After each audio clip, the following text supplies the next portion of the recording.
우리 서로 인사하십시다. 주의 이름으로 사랑합니다. 할렐루야. 지난주에 우리가 마태복음을 다 끝냈고 이번 주부터는 누가복음을 가지고서 누가복음 속에 들어있는 하나님의 뜻이 무엇인가, 주님이 우리에게 무엇을 말씀하시는가, 우리가 한번 복음을 또 접해보도록 하려고 합니다. 오늘은 이제 그래서 이 누가복음의 전반적인 의도가 뭘까, 어떤 의도로 누가복음을 썼는가, 이런 것들을 우리가 전반적으로 한번 살펴보면서 하나님께서 우리에게 허락하시는 은혜, 하나님의 섭리, 그런 것들을 깨닫는 귀한 시간이 되었으면 좋겠습니다. 누군가에게 자신이 하는 말이 사실이라고 입증하는 건 참 중요하죠. 내 말이 사실입니다 하고 입증하는 게 중요합니다. 그리고 알고 있는 사실을 더욱 확신 있게 해주는 것, 그것도 중요합니다. 누군가가 뭔가를 알고 있는데 그걸 더 확신 있게 알게 해주는 것, 그것도 매우 중요합니다. 여러분들이 정해진 이 예배의 시간에 나와서 하나님의 말씀을 듣는 것도 같은 맥락입니다. 여러분들이 알고 있는 성경의 그 말씀을 더욱 확신 있게 하기 위해서 말씀을 듣는 겁니다. 여러분, 설교를 들으면 설교가 뭐 다 비슷비슷합니다. 설교의 내용이 뭐 크게 다르지 않습니다. 어느 목사님이 설교를 해도 그 설교의 내용은 거의 비슷합니다. 왜냐하면 복음을 전해야 되기 때문에 그 복음에는 뭔가 특별한 게 있는 게 없습니다. 주님의 십자가와 부활을 전하는 겁니다. 우리는 그 믿음 속에 살아야 됩니다 라고 하는 것을 전합니다. 근데 특별한 게 없습니다. 그런데도 우리가 왜 매주 주님 앞에 나와서 말씀을 들어야 되느냐, 그 말씀을 더욱 내 삶 속에, 내 마음 속에, 내 믿음으로 확신 있게 받아들이기 위해서 말씀을 듣는 겁니다. 그래서 듣는 것은 아주 중요합니다. 사도 바울은 믿음은 들음에서 난다 그랬습니다.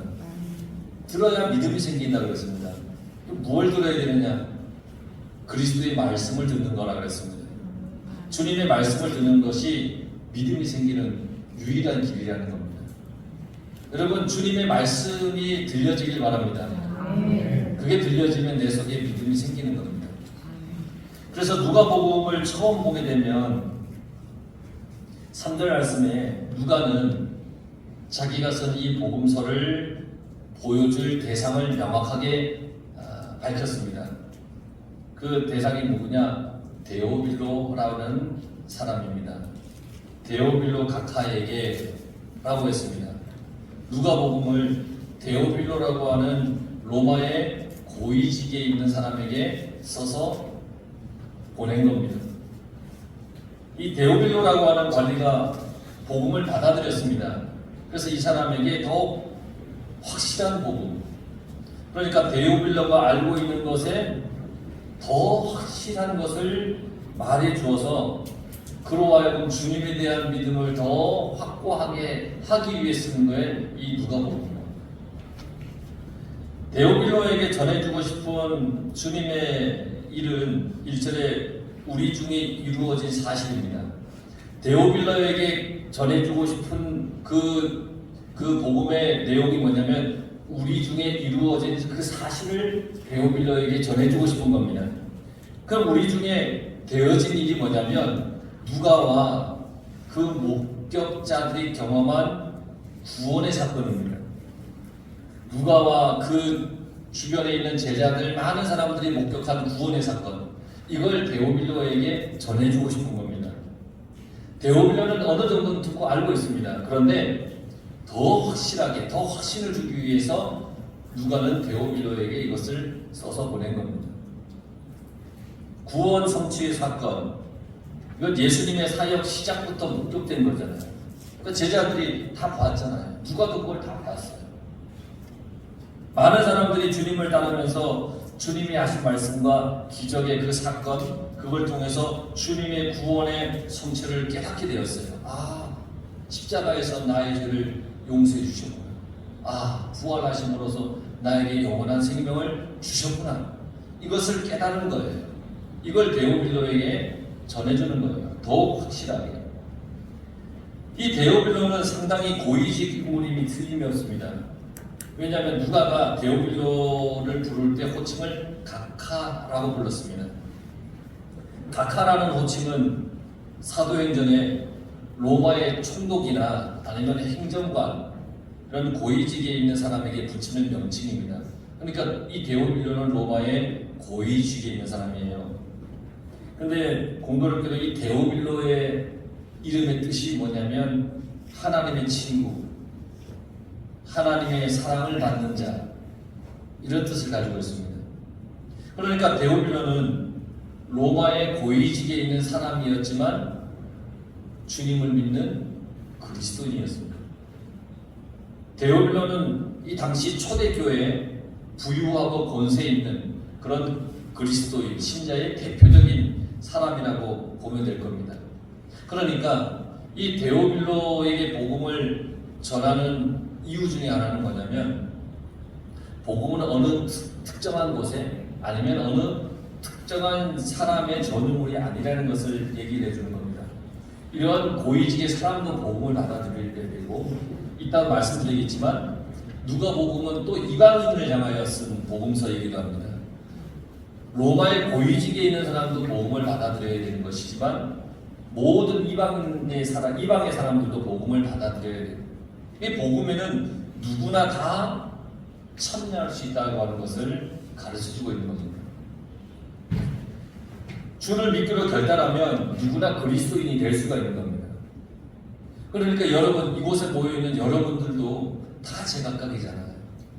모든 것이 다 다르잖아요. 환경도 형편도 배경도 다 다릅니다. 그러나 여러분들의 공통점이 하나 있는데 그건 뭐냐면 내가 예수 그리스도를 믿기로 결단하여 그리스도인이 된 겁니다. 누가는 그래서 이 데오빌로에게 이 복음서를 전하는 목적도 있지만 이방인들에게도 복음을 전하려는 목적으로 이것을 썼습니다.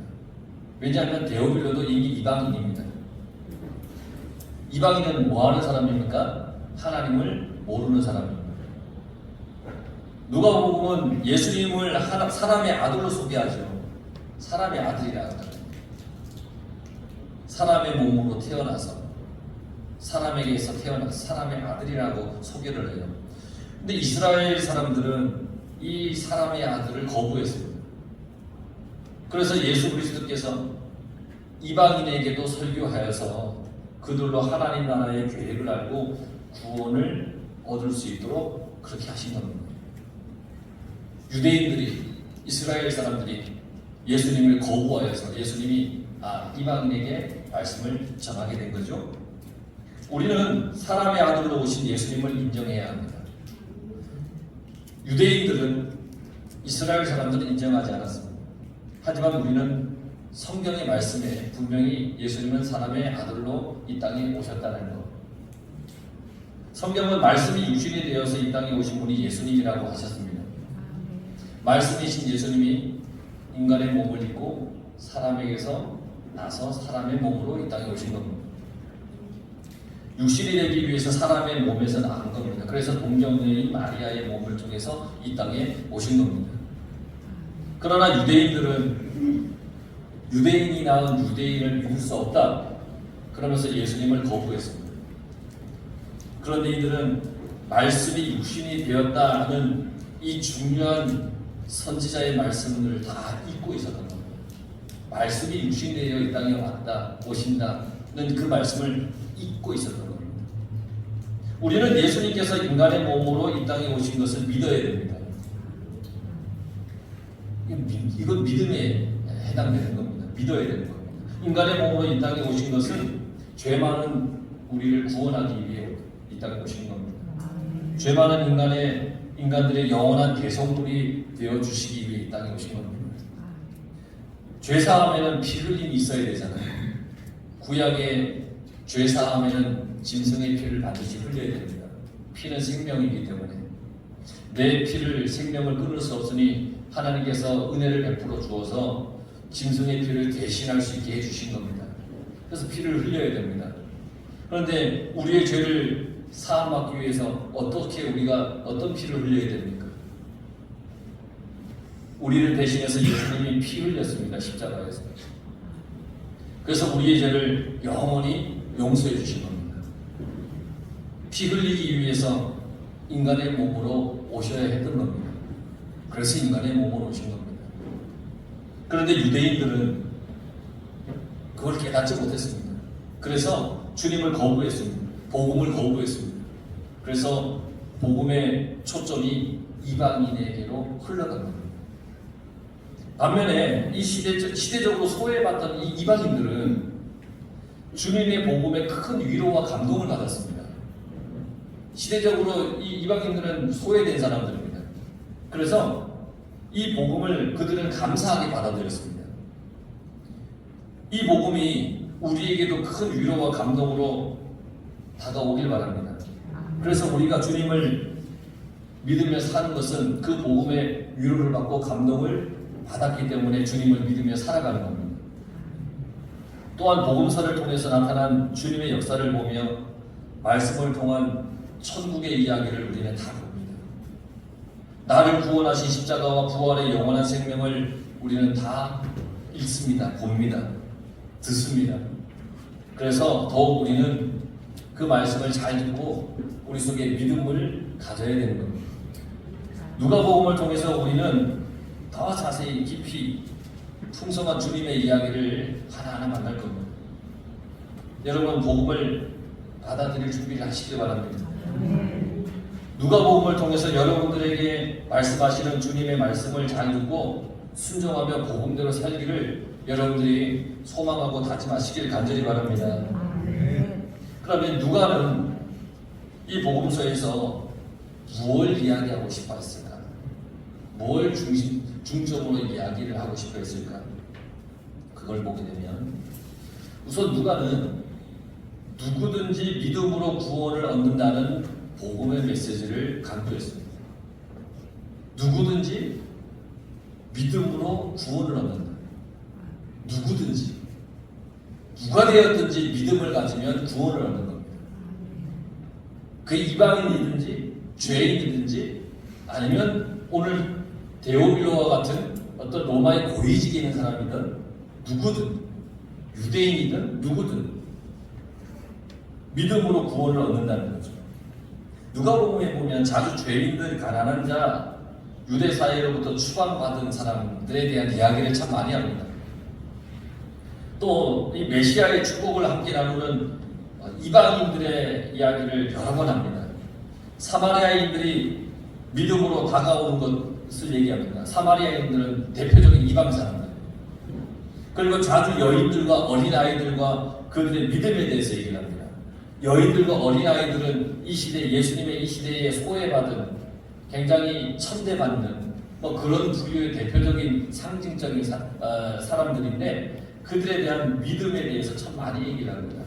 그러니까 어떤 제한된 범위에서의 복음이 아니라 누구든지 믿으면 구원을 얻는다는 것을 누가는 강조해서 우리에게 가르쳐주고 있습니다.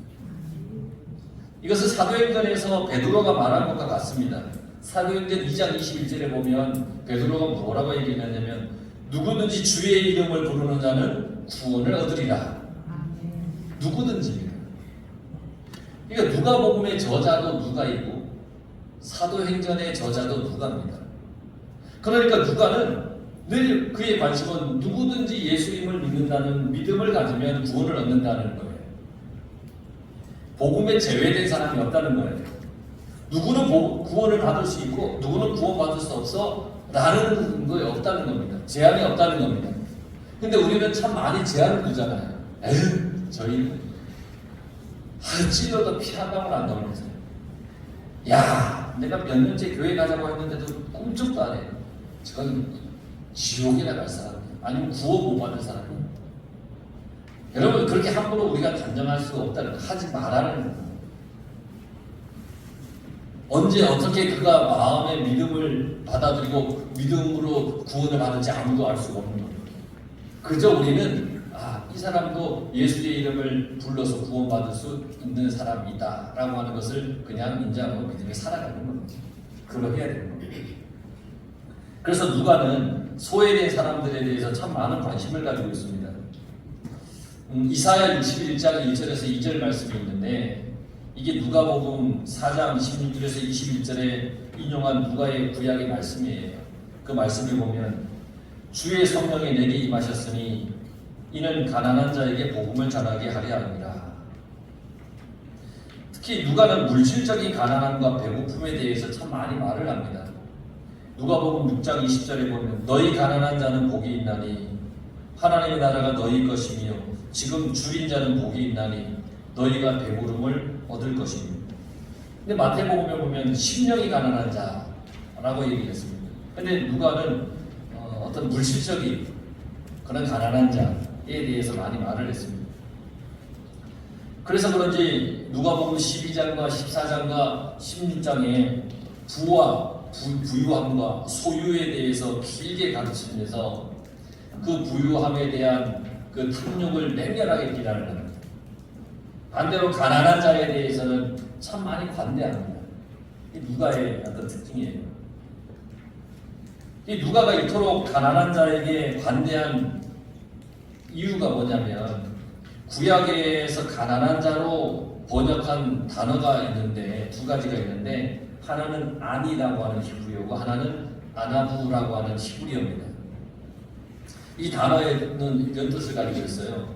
힘이 없고 무언가에 의존적이어서 그 결과 힘을 가진 자의 착취에 쉽게 노출될 수밖에 없는 사람.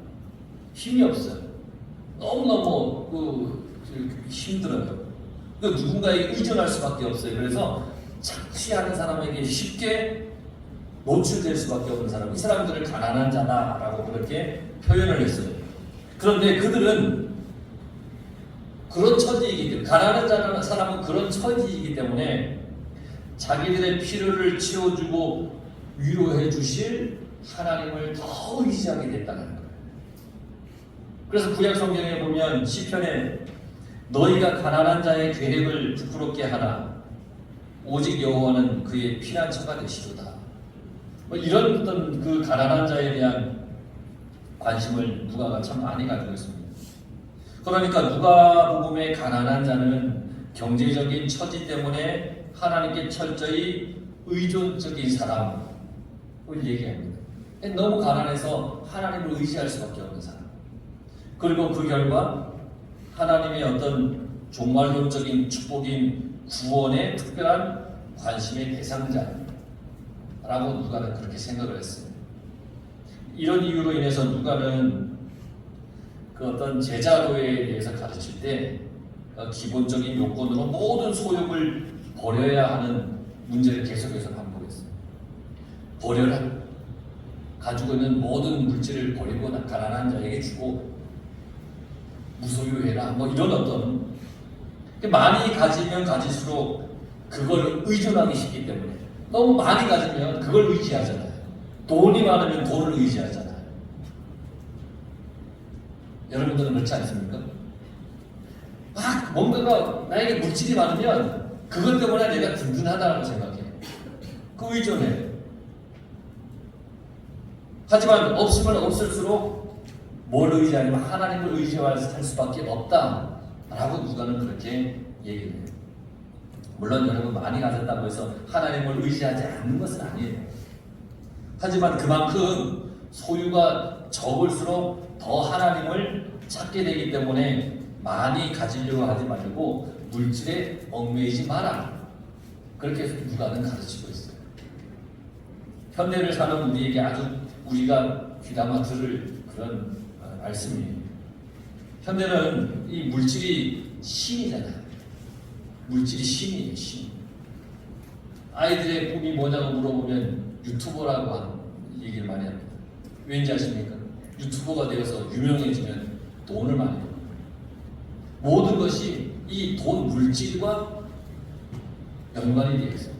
그래서 그것이 되고 싶은 겁니다. 물질이 모든 것을 해결해 줄 거라는 기대감으로 이 현대는 살아갑니다. 심지어 사람의 마음도 물질로 살 수 있다는 생각이 만연해 있는 이 시대가 지금 현대의 이 시대입니다. 이건 비정상적이잖아요. 이런 현대에서, 이 현 시대에서 누가복음이 말하는 이 가난한 자의 의미를 우리가 깊이 한번 생각해 봐야 됩니다. 오직 의지할 수 있는 대상은 하나님뿐입니다 라는 그런 고백으로 우리가 살아야 된다는 겁니다. 누가는 그걸 얘기를 하는 겁니다. 물질이 많다고 나쁘다는 얘기가 아니라 내가 의지할 대상은 오직 하나님뿐입니다. 이것을 가르치는 겁니다. 그래서 누구든지 주님을 믿기만 하면, 하나님만 의지하면 구원을 얻는다라는 겁니다. 또 누가는 기도를 얘기합니다. 예수님의 사역 가운데 여러 곳에서 기도했죠. 주님은 기도를 했습니다. 공생애의 시작을 하면서, 공생애 그 복음의 말씀을 전하는 3년의 그 시작에서도 기도를 하셨고, 세례 요한에게 세례를 받으실 때도 기도를 하였습니다. 누가복음 3장 21절에 백성이 다 세례를 받을세 예수도 세례를 받으시고 기도할 때 하늘이 열리며, 예수님께서 기도하실 때 하늘이 열렸다고 했습니다. 기도할 때 하늘이 열린 거예요. 우리도 그러한 기도를 해야 되지 않겠습니까? 우리는 무엇을 시작할 때 기도하고 기도의 응답을 받기 위해서 기다려야 됩니다. 그런데 하늘이 열리기도 전에 우리는 포기하고 기도를 마칠 때가 얼마나 많은지 모릅니다. 계속해서 3장 21절에 성령이 비둘기 같은 형태로 그 위에 강림하시더니 하늘로부터 소리가 나기를 했습니다. 예수님께서 하늘에서 소리가 날 때까지 기도하신 겁니다. 여러분들의 기도의 자세가 이루어야 되지 않겠습니까? 하늘에 소리가 있을 때까지 끝까지 기도해야 합니다. 여러분, 다른 것은 포기하더라도 기도는 포기하지 마시기 바랍니다. 내가 조금 손해가 생기더라도 여러분, 기도는 꼭 붙잡고 살아가시기 바랍니다. 예수님은 사역이 아무리 바빠도 점점 유명세를 타고 있을 때에도 늘 기도하셨습니다. 누가복음에 보면, 5장에 보면 예수의 소문이 더욱 커지매 수많은 무리가 말씀도 듣고 자기 병도 고침을 받고자 하여 모여오되 예수는 물러가서 한적한 곳에서 기도하십니다. 많은 사람들이 몰려오지만 예수님께서는 한적한 곳에 기도하셨습니다. 왜 그렇게 하셨느냐? 헛된 명성에 현혹되지 않기 위해서 한적한 곳에 기도하신 거예요. 주님께서는 항상 하나님이 주신 사명을 따라 살았던 분이십니다. 사람의 환호성에 따라 사신 분이 아닙니다. 그래서 항상 주님은 규칙적으로 반복적으로 하나님께 기도하였습니다. 하나님이 주신 사명에서 벗어나지 않기 위해서. 우리도 그렇게 기도하며 살아야 됩니다. 하나님이 내게 주신 은혜를 항상 덧입으며 살기 위해서 기도해야 됩니다. 예수님은 12제자를 뽑기 전에도 기도하셨습니다. 누가복음 6장에 보면 이때 예수께서 기도하시러 산으로 가서 밤이 새도록 하나님께 기도하시고, 아주 중요한 때잖아요. 많은 사람 중에 12명의 제자를 선택해야 될 때이잖아요. 그때도 주님은 기도하셨다는 겁니다. 여러분, 기도하지 않고 잘 살 수 있다고 착각하면 큰 잘못입니다. 우리는 기도해야 합니다. 하나님을 찾아야 됩니다. 하나님을 찾지 않고 내가 잘 산다? 그럼 뭔가 문제가 있는 겁니다. 뭔가 문제가 생기는 겁니다. 그것에 현혹되지 마시기 바랍니다. 하나님을 찾지 않고 하나님께 기도하지 않았는데 뭐가 술술 문제가 잘 풀린다? 뭔가 문제 있습니다. 여러분, 우리는 항상 기도해야 됩니다. 우리의 믿음과 신앙이 자라도 기도해야 됩니다. 그러해야 됩니다. 하나님께서 예비해 놓으신 놀라운 일들을 알기 위해서 기도해야 됩니다. 누가복음을 썼는데 기도에 대해서 굉장히 많이 강조하면서 누가복음을 썼습니다. 그리고 이 성령에 대해서 누가는 우리에게 가르쳐주고 있습니다. 누가의 관심은 성령입니다. 사도행전에 집중, 이 성령이 사도행전에 집중되어 있는데 누가복음에도 매우 인상적인 성령에 관한 이야기들이 있습니다.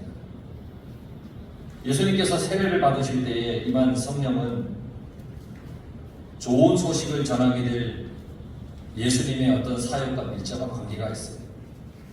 성령이 비둘기 같은 형체로 임하여 왔잖아요.